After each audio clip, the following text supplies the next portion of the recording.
Magandang araw mga kaibigan. Ito, another good news para sa mga supporters ni ex-congressman Ernie Teves. I'm sure maligaya ngayon ang dating congressman sa kanyang kalagayan sa East Timor. And I'm sure ang kanyang best friend, si Secretary Boying Rimulya, it's crying time. Naaburido na. Dahil itong mga pangyayari, itong nagdaang araw, pumapabor sa dating congressman. Kaya dito sa headlines ng Philippine Star ngayon, Teves under house arrest in Timor-Leste. House arrest. Okay. Malaking kaibahan ito nung nahuli siya ng mga Timorese sa police March ba yun? Talagang diretso kulungan. So mga ilang buwan din siyang nakakulong, March, April, May, mga 3 buwan. Nako. I don't know kung anong kalagayan ng kulungan nila doon sa East Timor. Dito sa Pilipinas, ang hirap makulong. Napaka-miserable ang buhay kulungan. Okay, bakit ko masabi miserable? Naranasan ko po. Nung kabataan ko, 2 beses akong nakulong dahil sa kalukuhan ko. Kaya alam ko yung buhay preso, buhay kulungan. Yung 3 buwan, napakahirap yun. Ako, sandali lang ako nakulong. Hindi ko na lang i-detalye bakit ako nakulong. Basta may mga, alam mo naman ang kabataan na patariwara o naligaw ng landas. So, yun po. 3 months nakulong.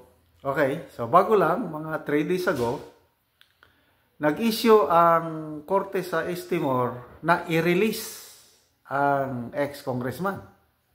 So ito pa, nagtalo pa ang DOJ at abogado ni ex-congressman Teves. Ano daw, na-rearrest, totoong na-release from prison si ex-congressman Teves. Kaya lang, na-rearrest. Sabi ng DOJ, rearrest. Ano ba yun? Nakaka-confuse, di ba? Release, rearrest. Yun ang pahayag ng DOJ. Hanggang nilinaw ni Atty. Topacio na under custody from release from prisuhan, ang order is under custody siya para lang mag-attend siya ng ano. So, nung under custody siya, nandun siya sa holding area ng Timorese Police. So, malaking kaibahan yun. Nung una, selda. Sa holding area, kwarto yun o sala, something, holding area Similar ito sa mga pulis na nasasangkot sa kaso, na sisibak sila sa pwesto, nalalagay sila sa mga holding area o mga under custody. Doon lang, nagre-report araw-araw, nasumusweldo araw-araw, kaya lang walang ginagawa habang gumugulong yung kaso nila. Ganun po ang holding area. So, malayong mas maganda ang holding area kaysa nakakulong sa prisuhan. So ito, nagkasundo na rin sa wakas ang DOJ at saka ni Atty. Topacio. Both of them,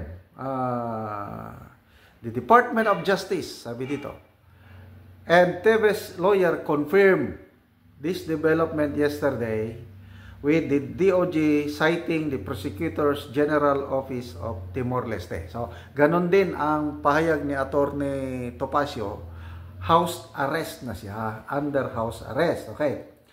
Sabi ng DOJ, he will be under 24-hour security with only, ito, ang maganda with only family members permitted to visit him. Wow! Di, ang ganda, parang nandiyan ka lang sa bahay mo. Maalala nyo si PGMA, panahon ni Pinoy, una, hospital arrest kasi may sakit eh. Parang dito hindi niya maigalaw yung kanyang leeg. Kaya doon sa Veterans Medical Center. I don't know kung gaano siya katagal doon. Buwan ba inabot ng taon.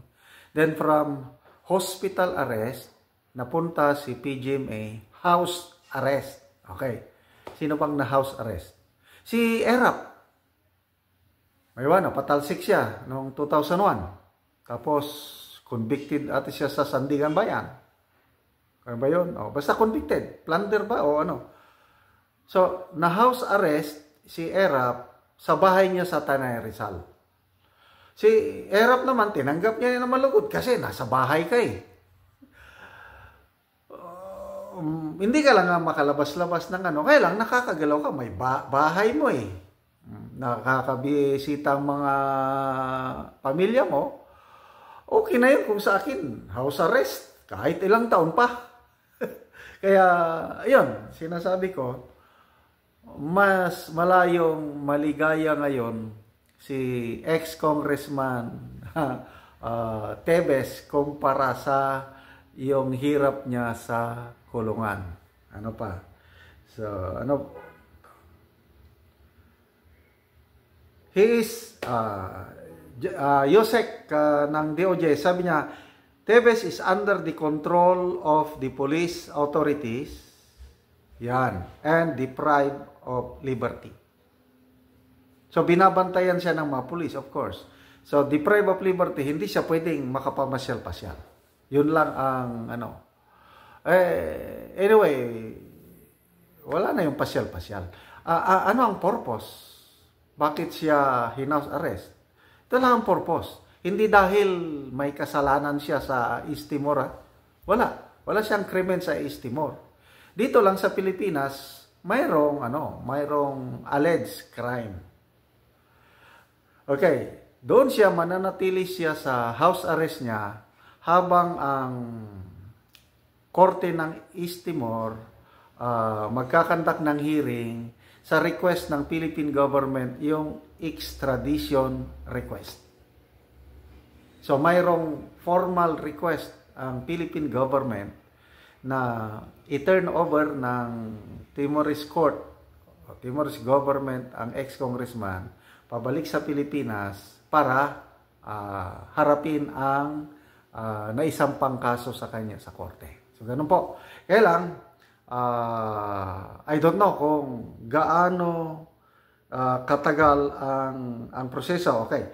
Sabi ni Attorney Topacio, after having determined that he is not a flight risk and that he has not violated any laws, he was placed under guard in his residence simply to ensure his attendance in the hearing. Very clear. Walang violation, hindi siya flight risk. Hindi siya delikadong tao. Kaya, tama ang desisyon ng Timorese court na diyan ka lang sa bahay mo, kailang bantayan ka ng police. Ano pa? He added that Tevez risk was not so high that he should remain in jail. Sabi ni Attorney Topacio, hindi siya considered na high risk na tao, kaya bakit may kukulong yung tao na hindi naman siya Okay. Topacio added, Tevez is only allowed to go out to attend court hearings if there are necessary trips such as medical related visits. It would need the court approval. Okay na. So, sa mga supporters ni ex-Congressman Tevez,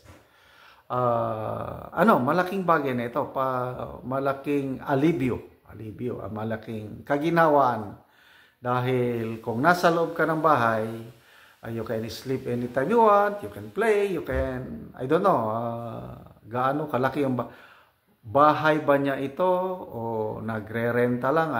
I don't know. Basta importante is, he is at home habang hinihintay na matapos yung hearings sa extradition request ng gobyerno ng Pilipinas. That's good news.